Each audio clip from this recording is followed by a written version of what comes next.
अच्छा, मैं भी दुआ करता हूँ कि, और ये दुआ है मेरी कि मेरी ये दुआ उस किसी तो घड़ी कबूल हो जाए कि खुदारा इस मुल्क में खेलों की सहूलियात जो हैं वो अच्छी हो जाए। क्यों? क्योंकि जी मुल्क का सबसे बड़ा शहर है कराची। खेलों की जो एक तो होती हैं सहूलियात और एक होती हैं बुनियादी सहूलियात। बुनियादी सहूलियात भी नहीं है। नेशनल कोचिंग सेंटर है, बहुत सारे लोगों ने देखा होगा नेशनल स्टेडियम के बिल्कुल सामने। यहाँ पे कौमी एथलीट्स के लिए सहूलियात कैसी मौजूद है ज़रा? ये हम आपको कैसे बता सकते हैं, हुज़ैफ़ा खान आपको बताएंगे भी, दिखाएंगे भी, और जब दिखा देंगे तो आप थोड़ा सा हैरान हो जाएंगे। तो देखते हैं हुज़ैफ़ा की रिपोर्ट में। 29 साल का अरसा गुजर गया, पाकिस्तान ओलंपिक्स में एक भी मेडल ना जीत सका। वजूहात क्या हैं? क्या कौमी एथलीट को उस मयार की सहूलियात दी भी जाती हैं या नहीं? आपको भी दिखाते हैं। कराची में तो इन लोगों ने सोच लिया है कि कराची के सारे एथलीट्स को घर बिठा दें, ठीक है, ताकि वो सुकून करें। बॉक्सिंग एकेडमी में भूत बंगले का मंजर,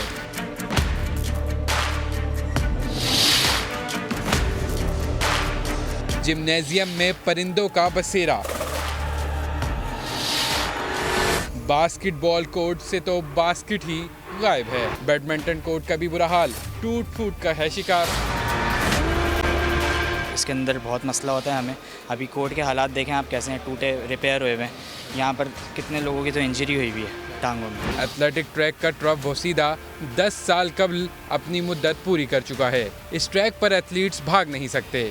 वहाँ पर शहरी चहलकदमी करते नजर आते हैं। बदकिस्मती से कराची, पूरे कराची में 3 करोड़ की आबादी, हमारा एक ट्रैक है, उसकी भी ये जो है ना इसकी पूरी ख़त्म हो चुका है। जो मेंबरशिप्स खोली हैं वॉक के लिए, जिस तरह से लोगों के लिए खोल दी हैं, और ये बच्चे सब ये वॉक वाले होते हैं, उनके बीच में बेचारे ये ट्रेनिंग नहीं कर पाते। हाई जंप के लिए इस्तेमाल होने वाले मैट्रेस फटे पुराने हैं। ये मनाजिर हैं पाकिस्तान के सबसे बड़े शहर कराची के नेशनल कोचिंग सेंटर के, जो हुक्मरानों की लापरवाही और अदम तवज्जो की कहानी चीख चीख कर सुना रहा है। ये कोचिंग सेंटर सिंध सरकार नहीं बल्कि तब्दीली सरकार के मातहत है, जो 1 दिहाई से लवारिस पड़ा है, और इसके इंतज़ामी मामलात डायरेक्टर के बजाय एक बेख्तियार 12 ग्रेड का क्लर्क चला रहा है। सितम बाला सितम ये कि इस सेंटर में प्राइवेट ट्रेनर अपनी दुकान भी खूब चमका रहे हैं। स्पोर्ट्स बोर्ड की मुकर्रर करदा फीस 400 के बजाय 4 से 5,000 रुपये बटोर रहे हैं। बच्चे तो कोच को फीस देते, मंत्री मेरा ख्याल में 5,000 की करीब देते हैं। नेशनल प्लेयर से भी सेंटर में दाखिले के लिए रकम का तकाजा किया जाता है। कभी कभार ऐसा होता है कि हमें गेट पे रोक देते हैं, वो बोलते हैं आप मेंबरशिप करा। इवन उनको मैंने एक दफ़ा ये भी कहा कि मैं सिंध की चैंपियन रह चुकी है, नेशनल चैंपियन हूँ, उसके बावजूद बोलते हैं नहीं आप अपनी मेंबरशिप करवाएं फिर ही हम आने देंगे, वरना हम आपको आने नहीं देंगे। यह भी ज्यादा पुरानी बात नहीं जब javelin throw athlete Arshad Nadeem को हर कोई सराह रहा था, लेकिन यहाँ तो जेवलिन थ्रो के लिए मुकर्ररा जगह पर निजी स्कूल्स के बच्चों को फुटबॉल खिलाई जाती है। आप सामने देखें ये फुटबॉल हो रहा है, ये इस पर फुटबॉल नहीं होता है। कहीं भी जहाँ एथलेटिक का ट्रैक होगा वहाँ फुटबॉल नहीं होती। सूबे के वाहिद और सबसे बड़े स्पोर्ट्स सेंटर में स्विमिंग पूल का तो सिरे से कोई वजूद ही नहीं। इन खिलाड़ियों में हौसला तो बहुत है, लेकिन करप्शन और बद इंतज़ामी ने इनके कैरियर पे ब्रेक लगा दिया है। अगर हालात यही रहे तो पाकिस्तान का मेडल जीतने का ख्वाब शायद कभी भी पूरा ना हो सकेगा। कैमरामैन मोहसिन अली के साथ हुज़ैफ़ा खान, समा, कराची। तो इस मामले पे मज़ीद बात करेंगे। हमें ज्वाइन किया है एथलेटिक्स फेडरेशन ऑफ पाकिस्तान के सदर मेजर जनरल रिटायर्ड अकरम साई साहब ने। अकरम साहब, बहुत शुक्रिया वक्त देने के लिए। आपने भी देखा हम भी देखते रहते हैं क्योंकि जाना होता है यहाँ पे। ओलंपिक्स में पाकिस्तानी एथलीट्स ने जो है वो बेहतरीन खेल पेश किया, out of the skins perform किया। पैरालंपिक्स में तो गोल्ड मेडल ले आए। ये तो अच्छा साइन है कि एथलीट्स जो है वो पाकिस्तान का नाम रोशन कर रहे हैं। बट अगर तो ये सहूलियात जो हमने अभी देखी ये थोड़ी सी बेहतर हो जाए तो फिर एक नहीं कई गोल्ड मेडल आ सकते हैं हमारे।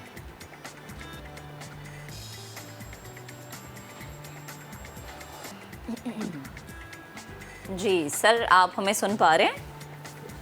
जी आपकी आवाज़ आ रही मुझे। जी सर, मेरे साथी एंकर आपसे सवाल करना चाह रहे हैं कि जैसे हमने देखा कि ओलंपिक्स में पाकिस्तानी एथलीट्स ने बेहतरीन खेल पेश किया, पैरा ओलंपिक्स की तरफ अगर हम नज़र डालें तो गोल्ड मेडल पाकिस्तान ने अपने नाम किया। लेकिन जब हम यहाँ पर देखते हैं कि ये वो जगह जहाँ पर बुनियादी सहूलियात होनी चाहिए, यहाँ पर बुनियादी सहूलियात नहीं है। अगर वो सहूलियत हों तो शायद हमारे एथलीट्स ज़्यादा नाम रोशन कर सकें, ज़्यादा मेहनत कर सकें, ज़्यादा जज्बा दिखा सकें। आपको लगता है ऐसा? जी ये बिल्कुल से आप दुरुस्त कह रही हैं और मैंने जो आपका इंट्रोडक्शन थोड़ा सा सुना है, उसमें ये सारा वहाँ पे जो इस वक्त हालात हैं, जो हालत है हमारे स्पोर्ट्स ग्राउंड्स की, स्टेडियम की, वो जो आपने बताई है, बिल्कुल से इसमें कोई शक नहीं है कि इससे ख़राब हालात कहीं पूरी दुनिया में किसी मुल्क में भी नहीं हो सकते। इसके बावजूद हमारे बच्चों का कुछ न कुछ पोजीशन ले जाना ये किसी अजूबे से कम नहीं है, ये एक मिरेकल है, क्योंकि हमारे यहाँ टैलेंट है और बच्चे इस तरह की सहूलतें ना होने के बावजूद भी अपनी मेहनत करके तो कहीं ना कहीं एथलेटिक्स में आपने देखा कि अल्लाह की मेहरबानी से हमने जेवलिन थ्रो में 5वीं पोजीशन अरशद नदीम ने ली और पैरा ओलंपिक्स में एक बच्चा डिस्कस में गोल्ड मेडल उसने ले लिया। लेकिन ये जो आपने स्टेडियम दिखाया और साथ में आपने खुद कहा कि ये करप्शन, बदइंतजामी और तीसरा लफ्ज़ मैं ऐड करूंगा इनएफिशिएंसी, ये इन 3 चीज़ों की वजह से हालात बद से बदतर होते जा रहे हैं और कोई पूछने वाला नहीं है, इनको कोई नहीं पूछता। ये जो एथलेटिक्स ट्रैक आपने बात की है, ये बेसिकली एथलेटिक्स है, इसके ऊपर ना कोई वॉलीबॉल हो सकता है ना कुछ और हो सकता है। मतलब मैं एक गेम का नाम लिया कि ये सिर्फ एथलेटिक्स, अगर एथलीट्स को वहां नहीं जाने दिया जा रहा, और मेरी वहां की एसोसिएशन जो है वो रो रही है इस बात पे कि हमारे एथलीट्स को अंदर ही नहीं जाने दिया जा रहा। और जो मेरे तक खबर है वो ये है कि बाकी लोगों को, वॉक करने वालों को पैसे लेके अंदर जाने दिया जाता है, और जो एथलीट जिनके लिए ये ग्राउंड बनी, और आपने बड़ा सही कहा कि टार्डन ट्रैक भी 10 साल पहले इसकी मुद्दत खत्म हो चुकी है, अब इस काबिल ही नहीं है कि इसके ऊपर एथलीट्स भागें, लेकिन वहां भी ना तो एथलीट्स को जाने दिया जा रहा है। और जो ये बच्ची कोई शायद बात कर रही थी कि जी हमसे कहा जा रहा है कि आप पता नहीं मेंबर बने, और क्या मेंबर, क्या आप एथलेटिक फेडरेशन एसोसिएशन के सिंध के मेंबर हैं, इससे बड़ी मेंबरशिप क्या चाहिए है किसी को। तो ये ऐसे एलिमेंट हैं बदकिस्मती से पाकिस्तान के अंदर, ना सिर्फ ये कि इन्होंने खुद कुछ नहीं करना, इन्होंने किसी को कुछ करने भी नहीं देना। और जो हालात हम फेस कर रहे हैं उसके बावजूद एथलेटिक्स में ये पोजीशन आना, ये कभी इंशाल्लाह ताला कोई जब तारीख लिखेगा तो पता चलेगा कि यहाँ पे पाकिस्तान में ऐसे एलिमेंट्स हैं जो खुद तो कुछ नहीं करना, वो किसी और को भी कुछ नहीं करने दे रहे। राइट। अच्छा सर, यहाँ पे जब आप जाएं ना, मतलब कि इसका नाम है नेशनल कोचिंग सेंटर, NCC, यहाँ पे सबसे पहली बात तो एथलीट्स का ना आने देना ये बड़ी बदकिस्मती है। आप डिफरेंट सेगमेंट्स देख लें, नीचे जो ट्रैक है वो ट्रैक जो है एक्सपायर हो चुका है, ट्रैक के बीच में जो ग्राउंड है उसमें बच्चे प्राइवेट स्कूल के आके फुटबॉल खेल रहे हैं। एक जिम है छोटा सा, वो जिम आप चले जाएं तो इलाके के जिम होते हैं ना, वो इलाके के जिम इस जिम से बेहतर हैं। तीसरी चीज़, ऊपर आप बैडमिंटन, हमारे पास बैडमिंटन के कितने स्टार्स हैं, ऊपर बैडमिंटन कोर्ट्स हैं, 4 कोर्ट हैं टोटल वुडन, उसकी किस तरीके से मेंटेनेंस होती है किसी को कुछ नहीं पता। टेबल टेनिस का कोई हाल नहीं है यहाँ पे, और स्क्वॉश का है, स्क्वॉश के कोर्ट के बाहर जो है वो ताला पड़ा रहता है। और जो चीज़, और पीछे एक मज़े की बात आपको बताऊं, पीछे टेनिस कोर्ट भी है जो जिस पे कोई खेलता नहीं है, स्विमिंग पूल नहीं है, स्विमिंग पूल सिरे से नहीं है। हमारे पास एथलीट को बनाने के लिए सिर्फ ये फैसिलिटीज़ ही नहीं, बल्कि उसके लिए हमें कोचेस भी चाहिए, हमें न्यूट्रिशनिस्ट भी चाहिए, ट्रेनर्स भी चाहिए। ट्रेनिंग का ये आलम है कि वो प्राइवेट आके ले रहे हैं, तो आवे का आवा बिगड़ा हुआ है। सूनर और लेटर इसको बेहतर होता देखते हैं।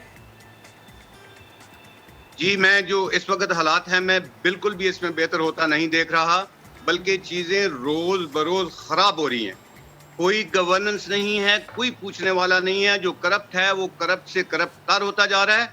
और मैं ये एथलेटिक्स ट्रैक के हवाले से बाकी भी ग्राउंड्स की आपने बात की, और मुझे पूरा यकीन है कि वो जो जिम्मेदार लोग हैं अपनी अपनी गेम के, उनसे आप बात करेंगे तो वही बताएंगे। ये मैं रिकॉर्ड पे लाना चाहता हूँ कि आज से 4 साल पहले कराची में मैंने नेशनल चैंपियनशिप करवाई, और इस ट्रैक पे पैचेस लगा के बहुत सारी जगहों पे, क्योंकि ये इस काबिल नहीं था, लेकिन फिर भी सिंध में, कराची में बड़ी देर से एथलेटिक्स कोई 17 साल पहले कहीं हुई थी, तो मैंने जब वहाँ करवाई तो उसके बाद मैंने इसकी हालत देख के क्या किया एज प्रेसिडेंट एथलेटिक फेडरेशन, मैं उस वक्त के जो DG रेंजर्स थे कराची में, जनरल सईद साहब, उनके पास गया।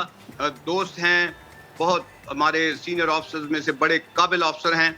मैं उनके पास गया और उनको मैंने बोला कि ये ट्रैक बनने वाला है, क्या आप हमारी मदद कर सकते हैं। उन्होंने मुझे पूछा, सर कितने पैसे लगे। जो उस वक्त का मैंने एस्टिमेट लगाया, और उन्होंने कहा कि सर डन, मैं ये आपको बंदोबस्त पैसों का कर दूंगा।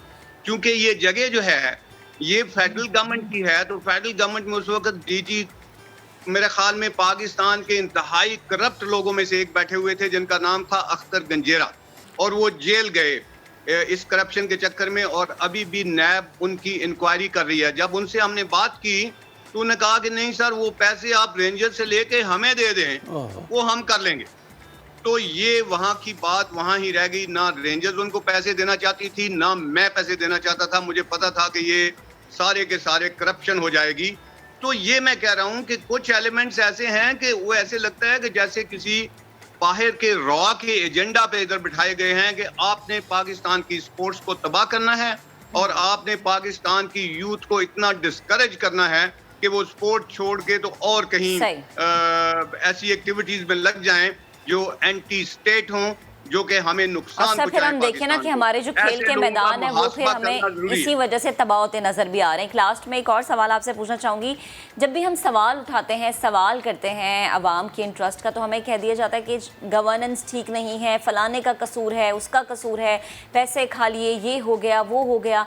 लेकिन आपकी नज़र में मैं अगर आपसे आप पूछूँ कि सर क्या एक तब्दीली ऐसी है जो होनी चाहिए कि इस तमाम तर सूरत हाल का हल निकले, ये तमाम तर मसले हल हो जाएं, आपकी नज़र में क्या है वो ऑप्शन?